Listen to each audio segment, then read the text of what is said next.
Welcome to the channel.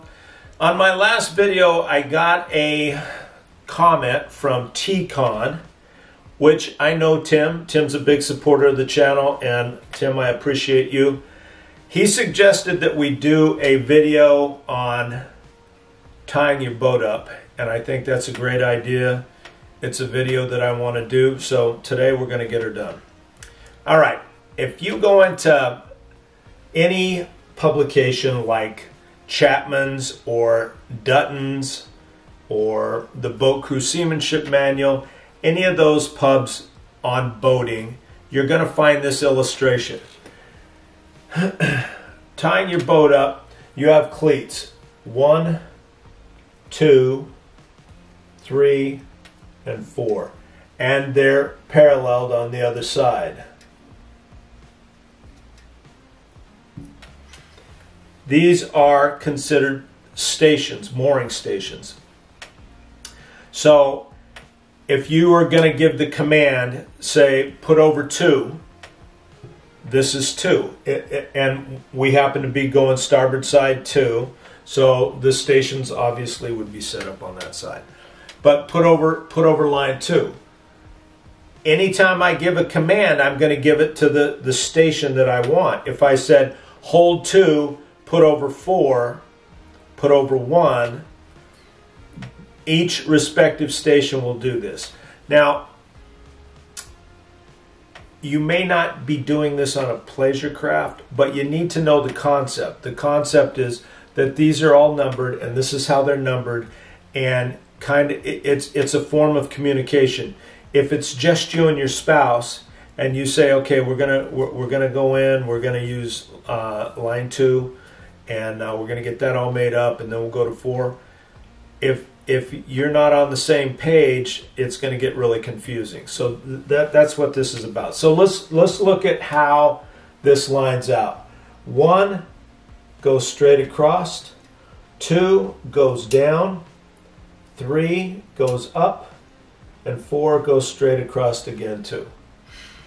That is classic tying up your boat 101. It's been this way for hundreds of years, and I see it going that way into the future. Let me make a caveat though. These boat manufacturers are only putting 3 cleats on each side. It's not a great big deal. I don't really have any issues with it. Basically some of these small boats, this is a little overkill, but 3 cleats is fine. You're still gonna have the same idea. So let's break this down and see what these lines are actually doing. If you look at 1 and 4, these are called breast lines.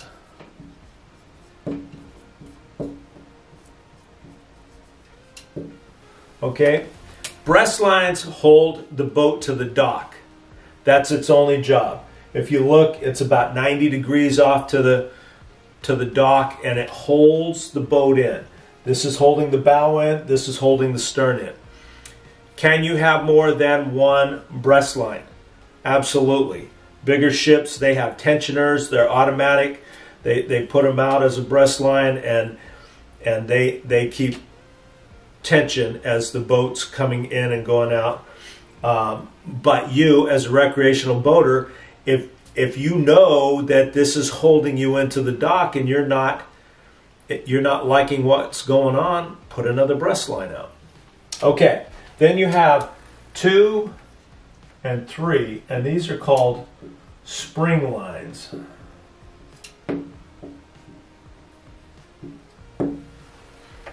A spring line's job is to stop the fore and aft movement of the boat. Stop that fore and aft movement. Spring line or breast lines keep you in, and they stop the fore and aft. So let's look at these a little bit. 2 is called your aft spring line, and 3 is your forward.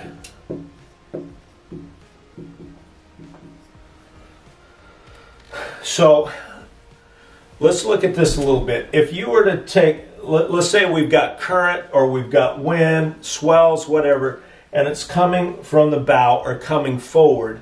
If you look down, line 3 is going to get the pressure. Line 2 is going to slack. It's not really of any purpose right now, but line 3 is getting everything. So line 3 stops that forward movement. It's also leading forward is another way to remember what line 3 is. So now conversely, we're going to get hit from the stern. Line 2 will tighten up and line 3 will go slack. So you're aft, getting aft pressure, leading aft. Those are the jobs of those spring lines. Can you put on more than one spring line? Again, absolutely. Let's say we're tying up in a river and we've got 4 to 6 knots of current coming at us from forward. Well, it would be nice to have another forward spring line on here. You run one up, and now you have this one going up, and you have this one. So you're splitting the difference as far as how much strain's going on those lines. But what if this is tidal, and every 6 hours the tide changes? Now you're going to get hit from the stern. So now you're going to want to put another, you have line 2 and you want another aft spring line to stop that. Is that making sense to you? So you can have multiple breast lines, you can have multiple spring lines. You look at what is happening to you and you know how to stop it. Is the pressure coming from the side? Is it coming from the bow? Is it coming from the stern? And act accordingly. You've got the tools to do this. Okay, so let's do this. Put our dock back up. For me, the gold standard for dockage is a floating pier. Why? Because it takes the tide right out of it.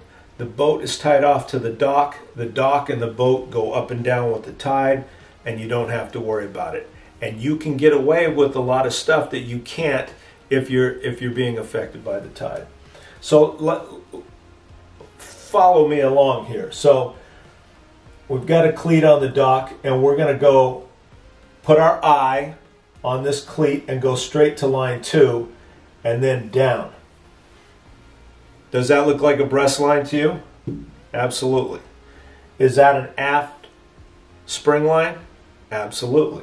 Let's go over to 4, and we're going to do the same thing. We got a cleat here. We go over to 4, and we come up here. We've got a breast line, and we've got a forward spring line. That's exactly the same thing as what the first illustration I showed you, only we're doing it a little different. We're not using 1 and 3. So I want you to understand what these lines are doing, why they're doing it, and now you can think outside the box a little bit. This works fine and dandy. What I will say, something that kind of surprises me, I'll just throw it out there. You have, let's say we have a pile, and we have a beautiful floating dock here. This dock is going up and down, and we've tied off. And I see people do this all the time. They'll throw a line from their boat over to this pile. Once you do that, understand you've just invited tide into your world. It's not a big deal if you know it, but you've got to understand what you just did. You've invited tide into your life. So you're going to have that for every 10 foot you put out, you get 1 foot of safe stretch. You got to know what your tide range is. If you're going to do this all summer, if this is a permanent dockage, you're going to have extreme highs and extreme lows. You got to factor all that stuff in. And if you want to do that and you know that you're doing that, knock yourself out. The part that surprises me is when somebody does it because the guy next to him's doing it. You know what you're doing. If you're going to do this, you've invited tide into your life. It's okay, but understand that you've done this. Okay, so now let's talk about, get our dock back on the boat. We're going to talk about tying off where there is, it's not a floating dock. And this can come in a couple forms and fashions. It can be a finger pier, it can be a finger pier with piles. Usually you'll find something like this where there's a little bit of a finger pier and maybe there's something over here you've gone in, but some way to get on and off the boat. But tide, we're going to have to deal with tide. And again, you want to do that mathematical calculation. For every 10 foot you put out, you get 1 foot of safe stretch. You want to have these lines long, but you don't want to have them sloppy. You don't want this boat going all over the place, because what will happen is this, if this boat is allowed to do it, it'll go underneath the pier and the tide will come up and it'll just damage your boat. It'll damage the dock. Doesn't need to be that way. You can have nice long lines, but have them tight. Okay, so let's look and see how we're going to do this. So maybe what we do is we put our aft spring line here. We've got 3. We're going to go up here. The breast lines, now they're going to get tough. You can still do them, but you got to get that mathematical calculation in there. If you've got a pile or you've got a cleat, you can go from 1 around and back. If you need 30 foot and these legs are both 15 and you haven't made this fast, you haven't done a round turn, you haven't done any figure eights, this is just a round and it's going. So now that line can work as one line. If you make it fast, you've got 2 15-foot lines and you're only going to get 1.5 foot of stretch. If you need 3, you're in the hurt locker here. So, but you can also go here and now this almost becomes a forward spring line, but you may have to do it off someplace else too to stop that. Back here in the stern, you have spring lines to stop that. It's not fore and aft, it's going to be side to side motion so that it doesn't go under that dock. If there's a pile here, that will help you to keep the boat from going under the dock. If this is another part of the dock, just be advised that you can use these spring lines not just necessarily on the side of the boat, but you can use them on the stern and you can use them up on the bow. You may be able to just go from the opposite side of the boat to the dock, and that'll give your length. So calculate these things in. I want to try and give you a pocket full of options when you're tying these boats up, and factoring in the big thing that you really need to watch is that tide.